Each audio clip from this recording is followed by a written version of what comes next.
Okay, so good morning, good afternoon, good evening, wherever you're dialing in from. We're delighted to have you with us today. Welcome to today's webinar on successful communication methods for promoting engagement surveys. My name is Brooke. I'm the inbound marketing lead at WorkBuzz, and I'm hosting today's webinar with my colleague, Roger Parry, Head of Nonprofits. Just a few housekeeping points to make before we get into the session. You are muted, but we'd love to hear from you. So please feel free to use the chat for conversation. There will be time for Q&A at the end, so thank you to those of you that submitted questions when you signed up for the webinar. For any further questions, please put these in the chat box or anonymously in the Q&A section. A series of polls will be shared within today's webinar, so please do take part. And then the slides and recording will be shared afterwards. Next slide, please, Roger. Thank you. So how today is going to run, I will be handing over in a moment to my colleague Roger to introduce WorkBuzz briefly. Then I will be hosting a couple of different polls, so please do get involved. Then we'll kick off with the webinar content. So we'll be looking at survey response rates and successful approaches. And then we will end with a Q&A discussion. So without further ado, over to you, Roger. Thank you very much indeed, Brooke, and good to see you. Thank you very much indeed for joining us today. Quick introduction to WorkBuzz for those who don't know us. We specialize in helping HR leaders measure, understand, and improve employee engagement. That's what we're all about. We're about employee listening.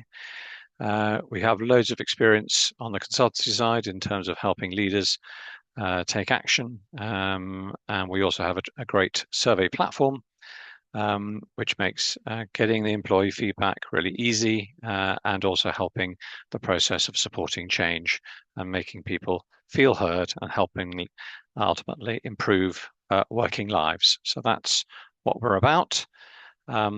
We have privilege of working with well over 400 customers across the world, from not-for-profit organizations through to retail and leading hospitality brands, construction businesses, and everything in between. A good range of our logos is in front of you. We help those clients with a range of different feedback mechanisms from the onboarding side through to exit, and then all the pulse and engagement surveys in between. What that means is that you can take a really custom, bespoke approach to your own organization and design the questions that you want as part of that rich approach. And as well as having a great platform, which I'll just describe a little bit in a moment, we also provide a dedicated team of client support executives and managers who help you throughout your journey, your employee listening journey. So it's very much an active approach to support. And just a few features that we've relatively recently developed as part of the platform. We know that one of the key issues is for managers is how to engage their results quickly. It can seem like a sea of numbers or a long report, which they have to sort of wade through. We have some really nice tools, both driven by AI. One is a summary, which is a video, a short video going through the key messages for that manager. And then the other is a video, an employee voice video of helping to understand the key themes in all the open questions, which we all know are really important. We have an action planning module because that's really what it's about, as we all know, and that's being developed substantially at the moment. And as I mentioned, we also handle on exit and onboarding surveys, so all as part of the tech platform. So back to you, Brooke, for some poll questions.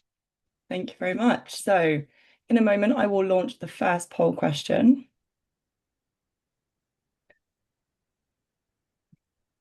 Now this should show on your screen. So question number 1 is, how did you feel about the response rate in your most recent survey? And the options we have are, we were pleased with our response rate, the response rate was okay, and the response rate was lower than we'd hoped for. So I'll give you some time just to answer that. We're getting a mix of responses.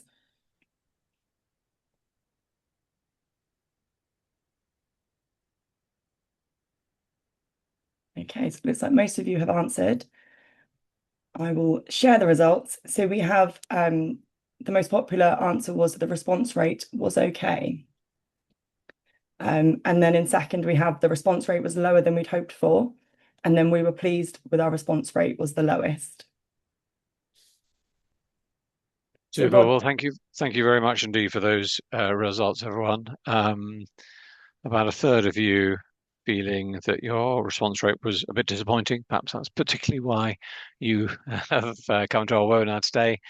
And just about half of you feeling your response rate was okay. Well, okay is okay, but you probably want to go a bit higher. And for the quarter of you who are pleased with your response rate, well done. Hopefully we'll give you some thoughts as to how you can push it even further forward. But we're also we'd be delighted to hear your thoughts and find out what has worked for you as well. Thank you, Roger. So question number 2. Let me just pop it there. Thank you very much. For this one, please do pop your answers in the chat box. The question is, what have been the main barriers to getting a good survey response rate in your organisation? So the main barriers to getting a good survey response rate in your organisation. And I'll just give you some time to have a think, and then please do share your answers in the chat. Thank you. So we're already getting some things in. We've got people don't believe it will change anything. Time poor attendees at events that don't always complete post-event surveys. Over 50% of our employees are offline, so they struggle to access online surveys. Survey fatigue, lack of trust in leadership, people not having the time to spend on responding. People don't think it's anonymous, mostly remote colleagues. Lack of trust in actions. And then we've got deskless workforce, uptake in getting everyone in our organisation to complete it. And again, survey fatigue. People not feeling like it's anonymous, lack of trust, thinking that we will know who has said what. So thank you everyone for those answers. Survey fatigue has come up again. Roger, what are your thoughts on those? Really great to hear those barriers. They feel very resonate very much with our thinking. I think I've jotted down sort of 5 sort of broad areas. People don't believe it's going to change anything. Time poor, those who are offline or deskless. How do we get the survey in front of them, enable them to complete survey fatigue? Perhaps linking a bit into perhaps don't believe in change, lack of trust in leadership. I think a couple of you mentioned that. Really crucial context here, and then issues around confidentiality and anonymity also. So sort of broadly 6 areas there, I think, and we'll definitely get into a discussion about those in the content. So thank you. Thank you very much, Roger. So question number 3, and our final question, is what communication channels and methods do you use to promote your people surveys? And again, if you could please put your answers in the chat box. So what communication channels and methods do you use to promote your people surveys?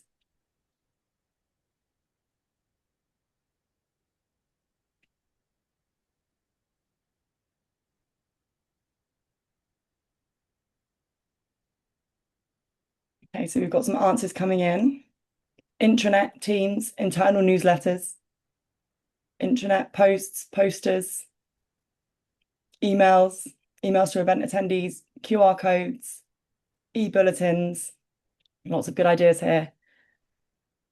Organisation-wide meetings, leaders mentioning it, messages from executive leaders, engage platforms, all staff newsletters, colleagues and managers newsletters, intranet again, posters, internal communications, leader briefing packs, engagement action owners, direct email links. I'll read out just a few more. Company intranet, overall comms, And again, managers raising awareness and encouraging participation. And we've just had screens in the building as well. So thank you, everyone. Roger, what are your thoughts on those? Brilliant ideas, and I've been jotting them down, but we have got them now in the obviously in the chat here. And just to reassure you, we will be updating the slides with those comments in case you haven't jotted them all down. Look, some super ideas. I hope we can very much share those intranet newsletters, posters, screens. Good to see also QR codes, a range of different bulletins. Super to hear leaders, some of you really involving your leaders and your managers, absolutely crucial. The idea of briefing packs can be really helpful.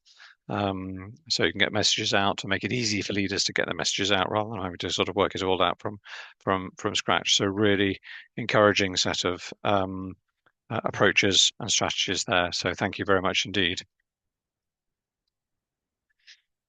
Okay, that's super, really good there. And as I said, we will incorporate all your thoughts in the slides before we when we send them out. So a little bit of data to start with. Response rates do vary between organizations and indeed between surveys. Two graphs here, there's of employees on the left and then volunteers on the right. For employee surveys, the average we find is about 70%. So that's the midpoint, the median, if you like, with about a quarter getting 82%, 80% or more, but equally about a quarter getting below 58%, so down to the sort of 50s and 40s. So you can see there's quite a spread there, quite a range, but hopefully that's useful just for you to sort of benchmark yourselves and know where you sit. On the volunteer side, it's harder because volunteers tend to be involved less, maybe less frequently, once a week, once a month, and so forth. So it's harder. About 20% is the equivalent, with a range of sort of 10 to 32. So why is a good response rate important? I think there are sort of two headings, a sort of tangible heading and an intangible heading, if you like. I think on one level, what we're trying to do is to try to understand what the whole staff, employee or volunteer population thinks. We're never going to get 100% response rate, or very unlikely to. I think I've seen one in my 20 years of running engagement surveys, and it was a small organization. But it's very unlikely. It's very difficult to get. So if you get a higher response rate, it is simply a better estimate for the organization as a whole. If you were to get let's say, take that 70%, that middle point, you've got less than a third who didn't take part. It's giving you, number two, therefore, a stronger evidence set. And I think that surveys are a form of evidence. They're quite powerful if you treat them well. And also, number three, you will want to disaggregate your results into departments, into teams, into some of the personal demographics and so forth. When you have a larger response, that disaggregation will be easier. With a much smaller response, it's much harder to disaggregate. You may simply just not have enough responses to be able to share any data. So those are on the sort of tangible side. On the intangible side, I think it's almost more as important. I think what a good response rate is showing you is that there's willingness on the part of your people to spend the time, spend the 15 minutes or 20 minutes to take the survey. So it's a bit more emotional investment. And of course, then they're expecting that investment to result in something, and also gives you more credibility. If you go to your board or senior management team to say, look, results are in, we've got an 85% response rate, they're going to be much more willing to hear than if you sort of say, well, we've got a 35% response rate. They're going to say, oh, right, the first question is going to be, why didn't everybody else complete it? So some really important benefits, I think, of a response rate. Some of the issues here we've already been talking about. Survey fatigue. Employees can become tired of frequent or lengthy surveys. And that really is something that we see quite a bit of. So a key question is, have you got survey fatigue? Um, I think when results are lower, people may simply ignore survey invitations, whiz through questions, perhaps not giving them the thought that they deserve. I think there definitely are some approaches to this around limiting the frequency of surveys and keeping them concise and relevant. Um, and above all, closing the feedback loop is a point I shall make throughout this webinar, how taking action is so important. So um, it's great to listen, but you have to then close the feedback loop by taking the action, by saying what you've heard and driving positive change. So what are some of the successes and approaches that we found successful? I think there is the most important one, and it's this: taking action and communicating that you have done so. Some of you, when you were talking about the barriers, said that people didn't believe in change, didn't believe that taking a survey would actually result in change. That's a key issue. So just to unpack this, I think there are two aspects here. What we're saying is it's really important to take action on the basis of the survey, and it's really important to communicate that you've done so that people can see there is a connection between taking the survey and some of the resulting action. Now, it may well be the case that you were planning to do something in a particular area anyway, and the survey you undertook reinforced that. Great. You've then got, as it were, two data points or two evidence sets to help you know that this particular action is right. But make those links, make those connections to help people understand that because they took the survey and answered in a particular way, that you've taken the action. So that then takes you into three potential scenarios. So what actually did you do with the previous survey? I think there's a need for some honesty here. Did you A, take action and it was well communicated? In which case, I think for your next survey, the broad approach is remind people of that. Or B, you actually took action, but maybe it all got a little bit muddled up. Communication was a bit patchy. People didn't necessarily know what the story was. In which case, if you did take that action, then tell people what's happened, reinforce it. It's a new message.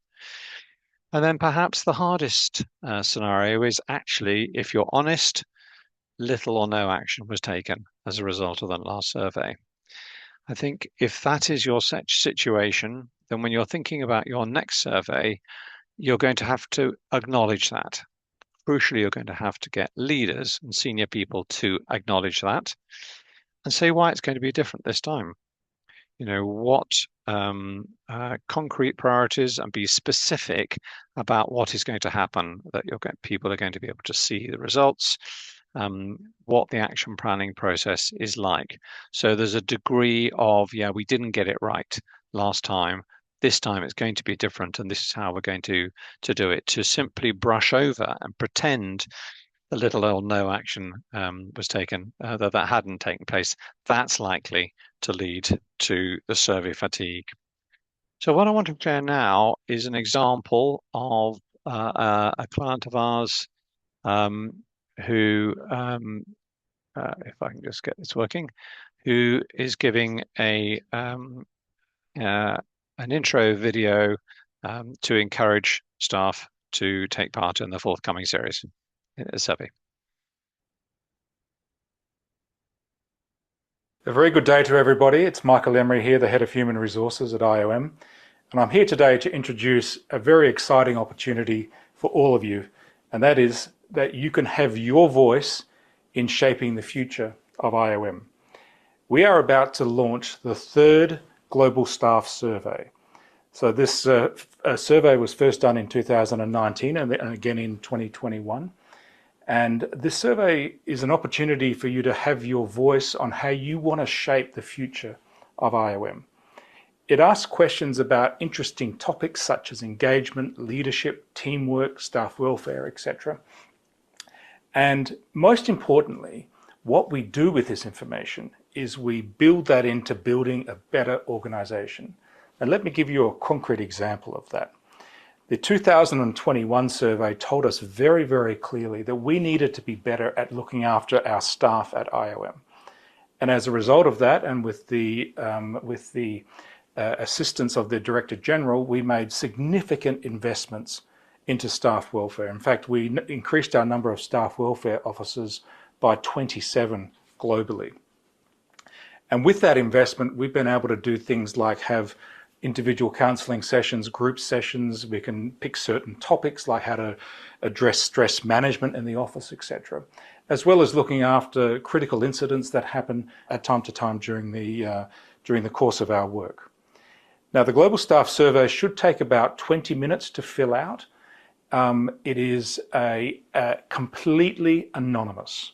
That is, we don't know who's answering what questions because the survey is run by an external consulting company called Agenda Consulting. They accumulate all of the information and they give us back aggregated data. So we don't know individual survey responses at all. And I really want to emphasize that. This is an anonymous survey. I also want to emphasize one other thing, and that is if you want to change the organisation, it is important that we hear your voice and that you fill out this survey. The survey is available in 3 different languages, in French, Spanish and English. And the survey results are then fed back into individual units and country offices for them to make significant changes.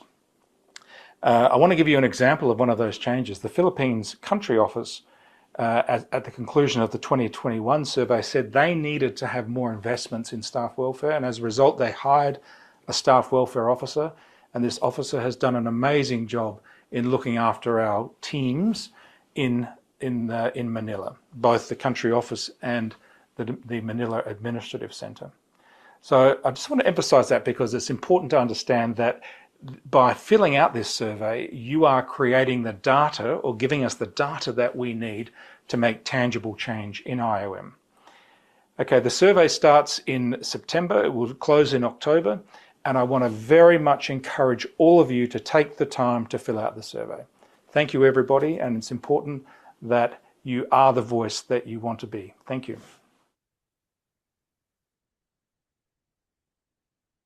Thank you very much, Niamh, for listening to that. Conscious it was 3 minutes, but I thought that it covered a really good range of bases. I'd be interested in your thoughts on it too when we get to discussion. I think some of the things that are going on there, firstly, Michael is a senior leader. He's actually HR director now, no longer head of HR, but senior, well known within the organisation. That's, I think, really important. It's coming from the top, messaging around why we're doing the survey, how important it is. I thought it was really interesting the way that Michael talked about the concrete actions, both organisationally and also in that Philippines country office that resulted in the previous, so making it specific and clear. There was quite a big bit about confidentiality and talking about the external supplier and what the client would receive and would not receive, just aggregated data. Didn't particularly talk about tablets and smartphones. I'd like to talk about that later. Perhaps wasn't a particular issue for that organisation and how they will use the results. So I also think it was fairly authentic and certainly quite specific. So I hope you've found that helpful. So I think in terms of communications, these are some of the questions that you need to answer. Why are we doing this survey? If you like, your messaging framework. I mean, there's some examples here. I won't read them out. You'll have them in the slides. Why do we want to hear your views and experiences? How the survey fits in to the wider goals and strategies of the organisation. Headings like what action did we take from the last survey? As I said, being as specific as you can, talking about confidentiality, and saying that, and then how the results will be used. So broadly, what we're saying is that these headings and are key messaging areas, and that as you approach survey communications and preparation to get the message out, you need really clear answers and lines on these messaging. So just pushing that a bit further, as you're thinking of communications, you'll want a good plan. What communications out, when, what the messages are. As I've said, response rates are driven by belief in action. If that's an issue, then take it on head on. If you know that there's a lot of cynicism around about whether surveys will lead to change, tackle that. Get leaders talking about it. Leaders, exec buy-in, absolutely crucial. Champions can often be quite helpful. These can be, for example, champions in different departments, getting their message out in different countries at different parts of the organization. Managers are often key, but they're often time pressed. So, for example, a couple of you was talking about managers and leaders packs. Those sort of things can be incredibly easy, make it easy for managers and leaders to get the message out rather than having to do it. And finally, set aside work time and a safe space to complete is certainly relevant for some groups. As we've said, managers, I think, are key stakeholders. You want them to be promoting it, and then obviously be telling them that what they're going to be getting as a result from their work. This is a little grid we've got on channels and approaches. You'll want very much to use the channels that work. When clients ask me, well, what should our approach should be? My question back to them is that what are the existing channels you have to communicate? As you were talking earlier, you mentioned a good range of intranets, newsletters, posters, screens, emails, and so forth. So map those out, have a think about which you're going to do before the launch, which you're going to do during the field work. Visible support from chief executive is absolutely essential. This is a marketing approach, i.e. you need to take a number of different approaches. If you can get the messages coming over in different ways from different people, that will all help. And a good example might be that second one. If you have a staff association or a staff union, they can often be very helpful partners in communicating the importance of the survey. You may want to think about brand. Those are some brands some of our clients have used, and then use consistent branding around everything survey related. I did want to say a little bit about technology and paper. Some of our clients still ask, can you do paper questionnaires? I think our broad answer is do everything you possibly can to avoid paper questionnaires and provide online alternatives. So what does that mean? Because we'll talk about this a little bit in some of the Q&A. It means making the survey available on employees' smartphones, on laptops and tablets. Paper questionnaires destroy response rates, and it's very difficult to track. So only use paper questionnaires as an absolute resource. People also ask about incentives. Is it good to incentivize employees or teams? I think a small minority of our clients do that. I think that those have the most success. Take a team-based approach, perhaps saying every team that gets a response rate of 75% or something will have some form of a team prize. That can be quite a good approach, or a box of chocolates or something. But generally speaking, incentives in some ways are missing the point. The point is, as was communicated in that video quite clearly, which is this is your opportunity to give your feedback and to help move the organization forward in a way you'd like to see. That's the heart of it. And sort of incentives in some ways, they can be relevant, but broadly slightly detracts from that key message that is coming out. So that's what I wanted to share in terms of content. We've got plenty of time now for Q&A. Brooke, I know we have got some pre-asked questions, and they're great questions too. So perhaps we'll start by having a look at those, and then delighted to answer any other questions that you'd like to put in the chat. Brooke, over to you. Thank you very much, Roger.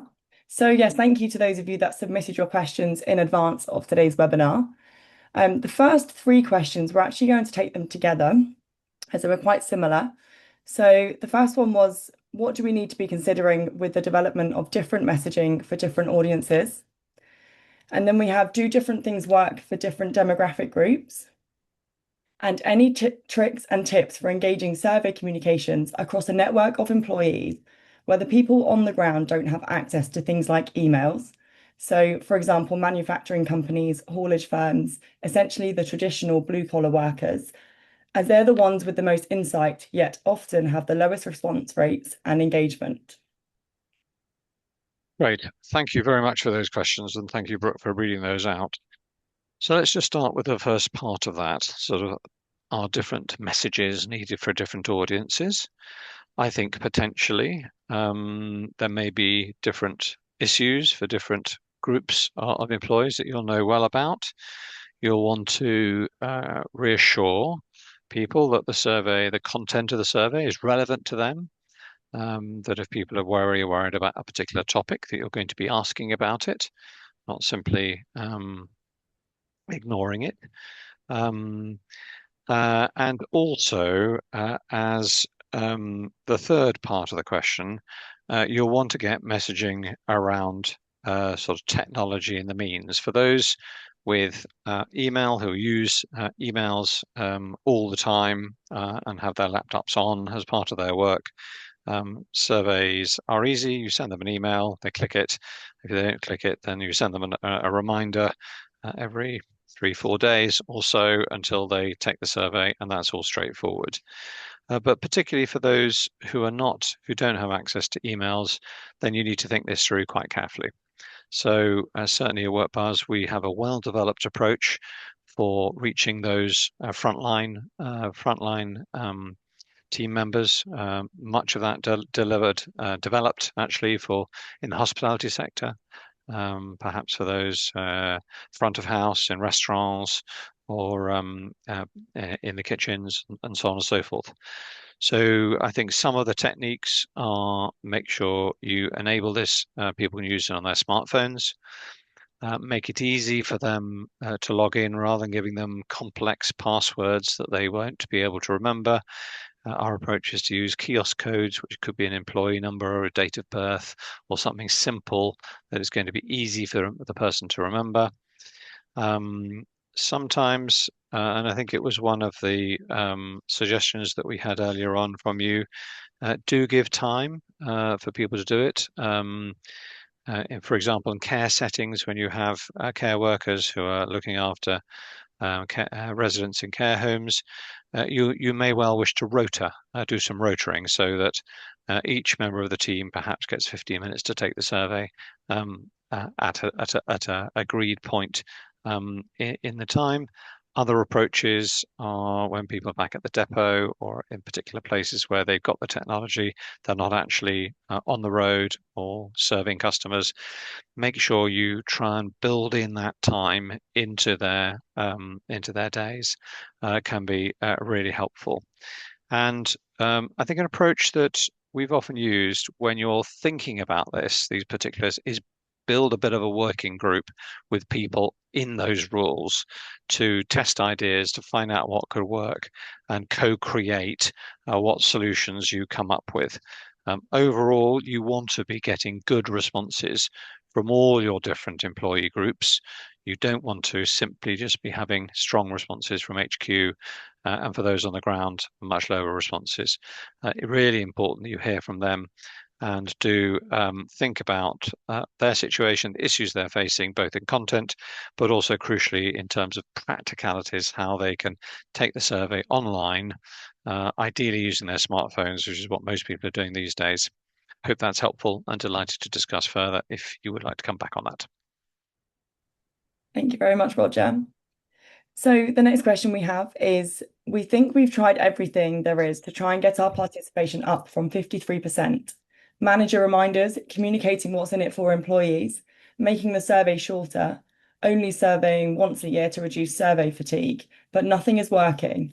We're public sector, so we can't offer incentives like a free coffee or anything like this to bribe people to take part.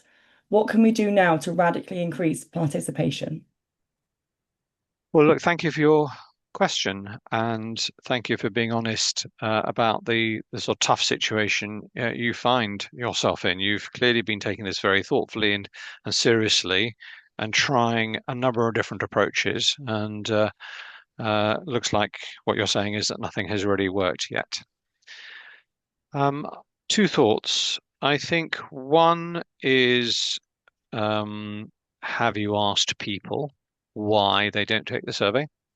I mean, I think that's perhaps an obvious thing to do. And crucially, perhaps to ask yourself, has the organization really taken action? And has the organization communicated that it has taken action? We talked earlier on when colleagues were talking about some of the barriers earlier on.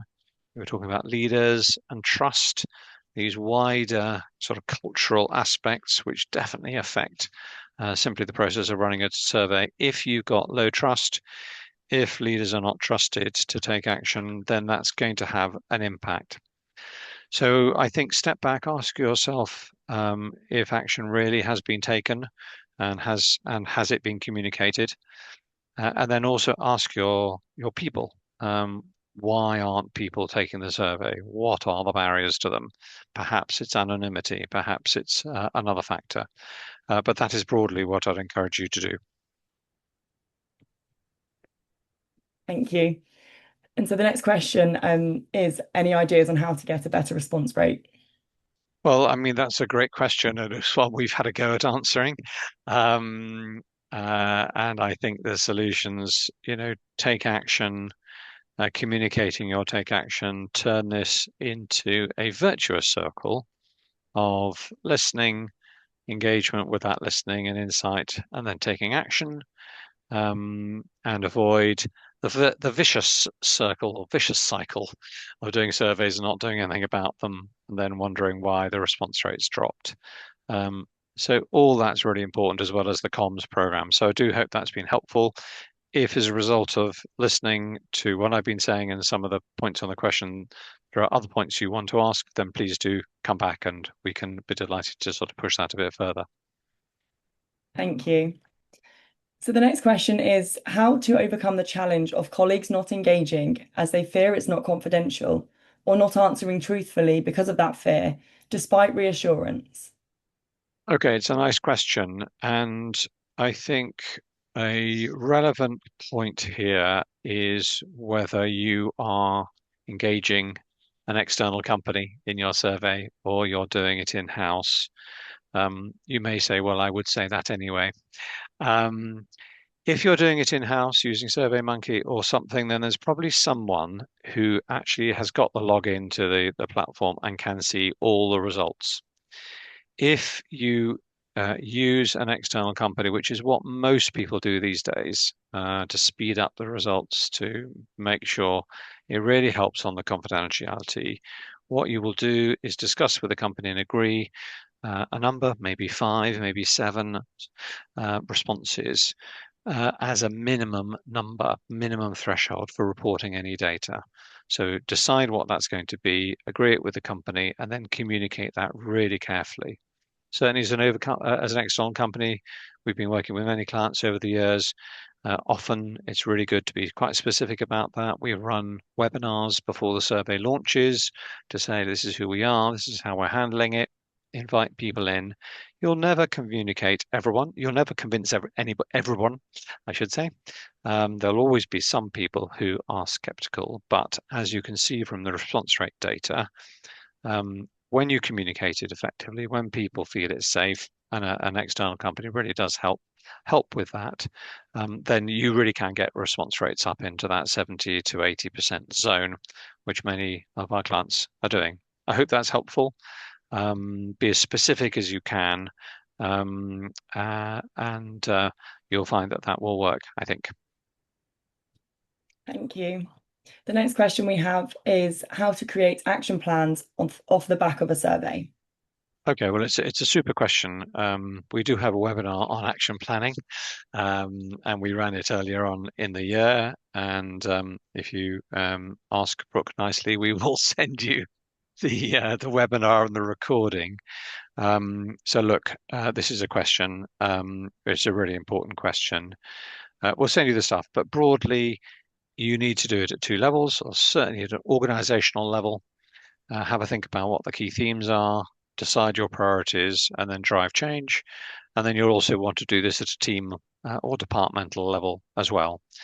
But there's a number of different strategies you can develop, which is going to help that. You're very much reliant on leaders and managers, so support them, and also monitor and evaluate the progress. So what that means is getting your action plans into electronic form with dates and goals, and then tracking which actions are being taken and are things moving as per the approach that people have been saying they're going to take.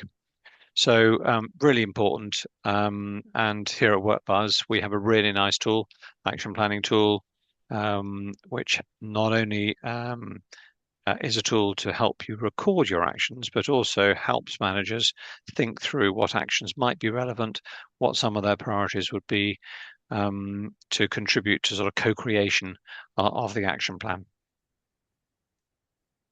Brilliant. Thank you. And yes, we'll add the action planning webinar recording to the email that we send to you afterwards. So the next question is how to boost response rates through communication channels. So yes, I mean we had a slide on this. I'll just go back to it. If I can get our slides going back. Here we are. So look, I think you'll want to put together a list of your communication channels, and many of you were doing that as we were talking in the free text question earlier on. I think the starting point is what communication channels do you already have, and what work? Various briefings, newsletters, newsletters. I don't think you necessarily have to create a whole series of new channels simply just for the process of communicating.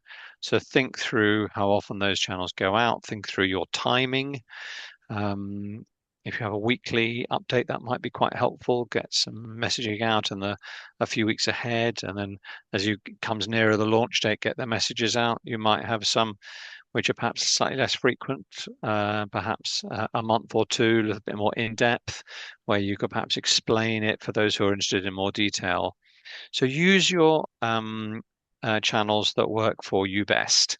That I think is the starting point.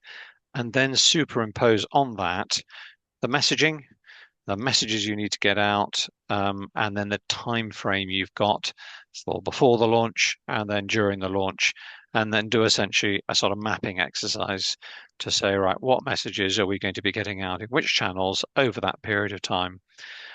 So it's a plan, essentially.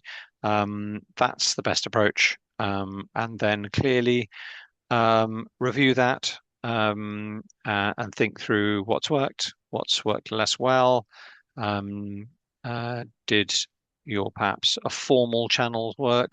What about the informal channels? What about the support from managers, the chief executive? It may be harder for you to know exactly what's happening, but yeah, take a thought through and careful approach. Thank you. So I can see we've got some questions in the Q&A section, so thank you. Just before I get to those, Roger, the last question we have pre-asked was how to build trust. How to build trust. Well, that's another webinar itself, isn't it? So look, it's maybe you may think I'm being flippant. I'm not being flippant. I mean, trust is absolutely essential here. It's something that leaders do or don't do. It's an organizational asset or liability. And the levels of trust you have in the organization will massively impact your employee listening. but they will also be impacted by your employee listening. So what I suppose I'm saying is, if you have a low trust environment, that's going to make it harder. Not impossible. It's just going to make it harder. But what I'm also saying is that if you do run a survey and senior management demonstrate their listening and take some action, and then you involve people in that in the way forward, you will start the long, hard slog of rebuilding trust as a really positive thing. I think, as we all know, trust can disappear very quickly and takes a while to build back up. That's the shape of that curve. So employee listening has a big role in trust.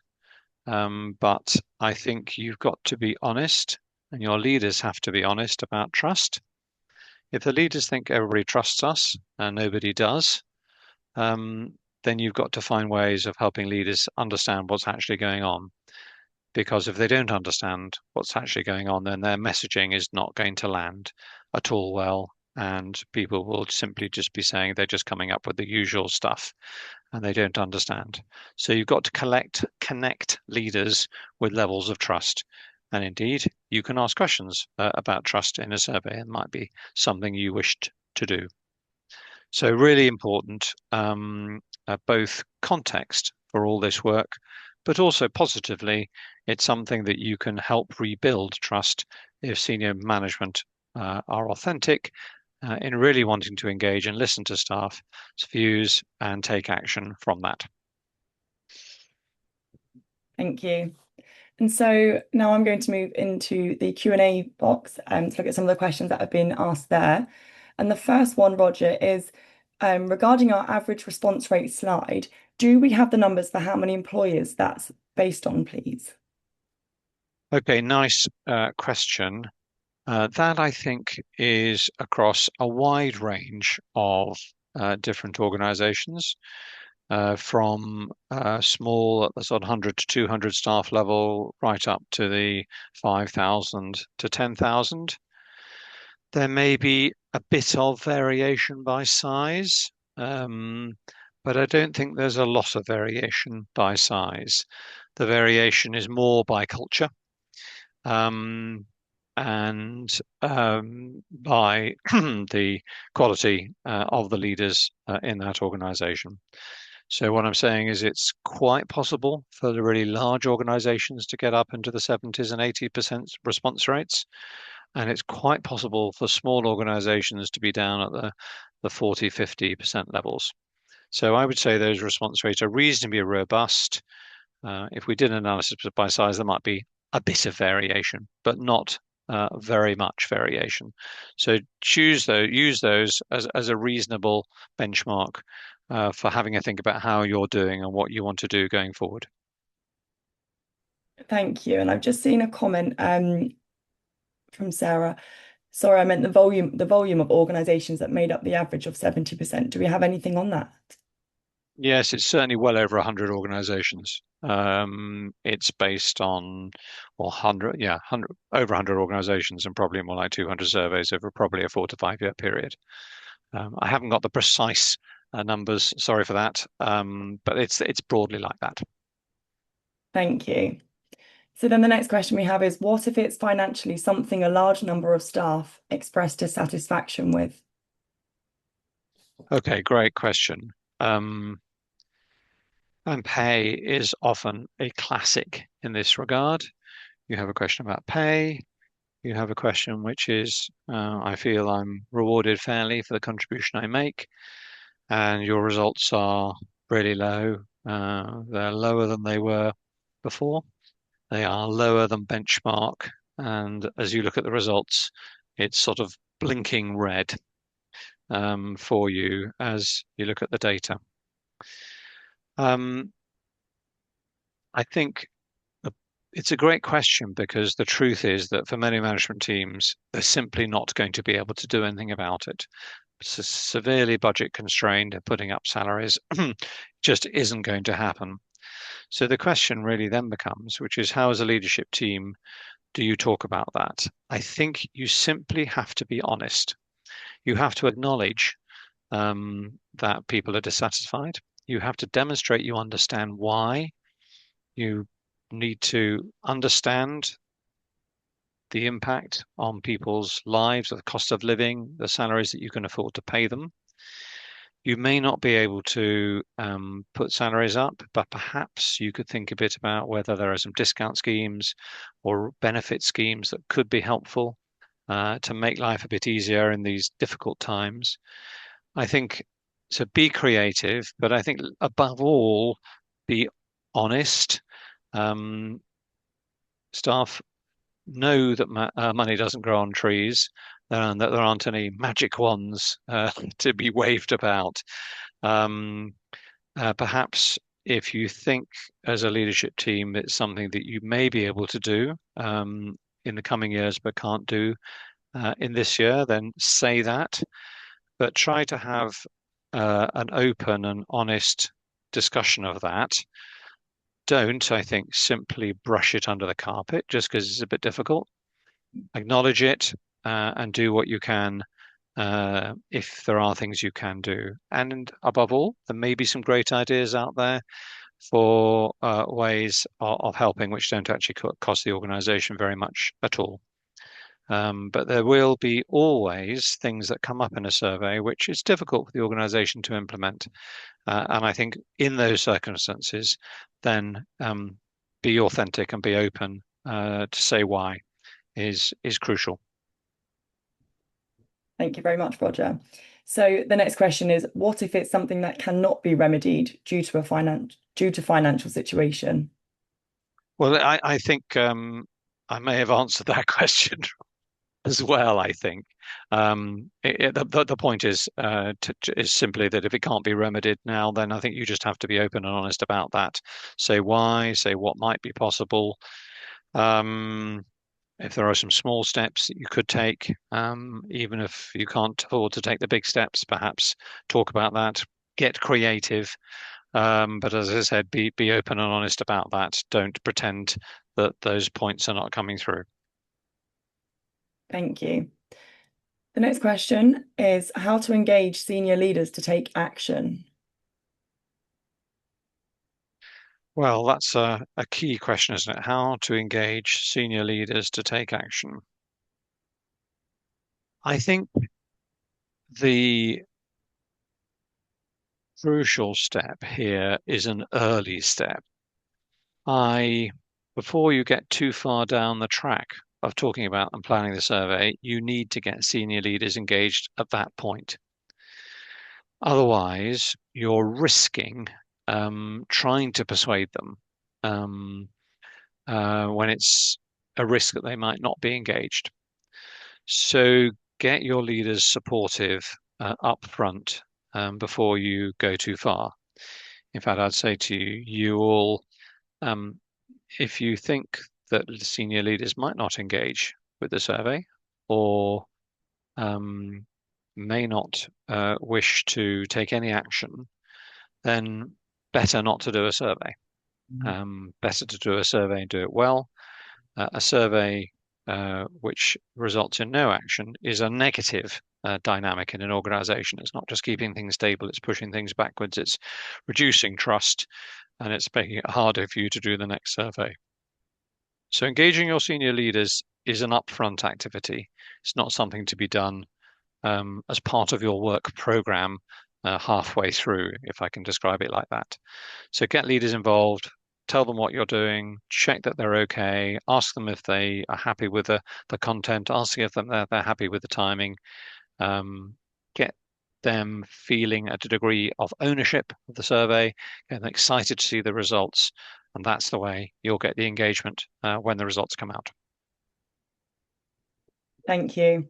Now, the last question that I can see for now is, what would you suggest for an NHS trust where all staff are pressed for time and our results continue to be low, and we launch the survey every quarter, and despite e-bulletins, our CEO advising staff to take part, Teams chat reminders to take part in the survey, the numbers continue to be low?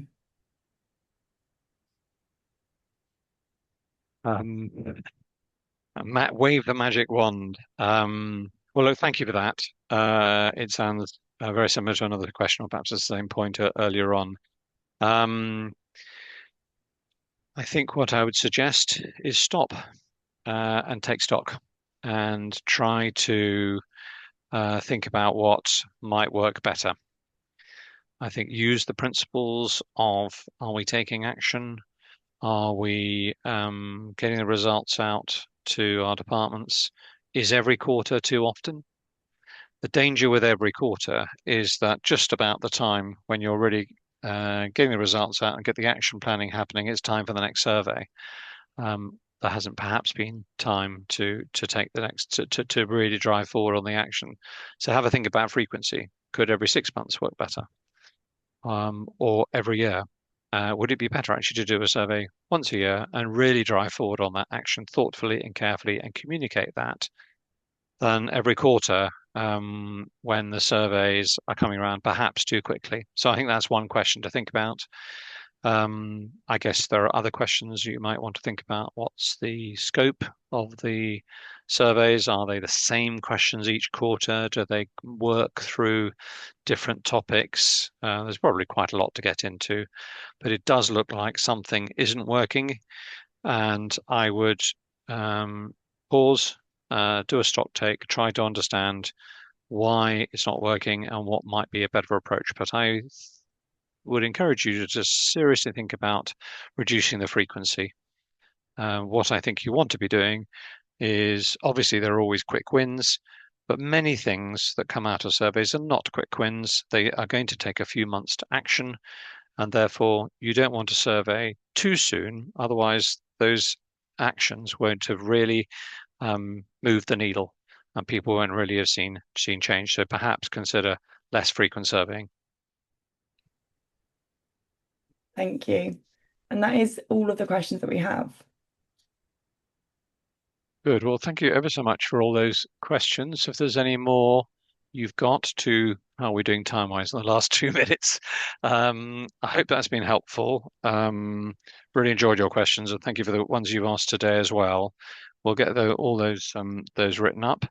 Brooke, shall I pass over to you just for the final couple of slides? Yeah, sure. Thank you. So here is a QR code. We would love for you to share your feedback and tell us what you thought of today's webinar, please. We will make sure that we add the link to this survey in the post-event email as well. Next slide, please. I think it's 2 or 3 questions. Sorry, yes, I probably won't take too long. But yeah, and then the final slide, or the final slide on upcoming webinars. Thank you. Yes. So on Thursday, the 30th of July at 2 o'clock. So next week, we have a webinar on engaging dispersed workforces, understanding culture in not-for-profit organisations. And then we just wanted to let you know about our WorkBuzz live event. That is on Tuesday, the 6th of October in London. It's our flagship annual event featuring the launch of our Future of Work 2027 research. There'll be keynote speakers, interactive workshops, demonstrations, and networking. It really is a great day, and registrations are live.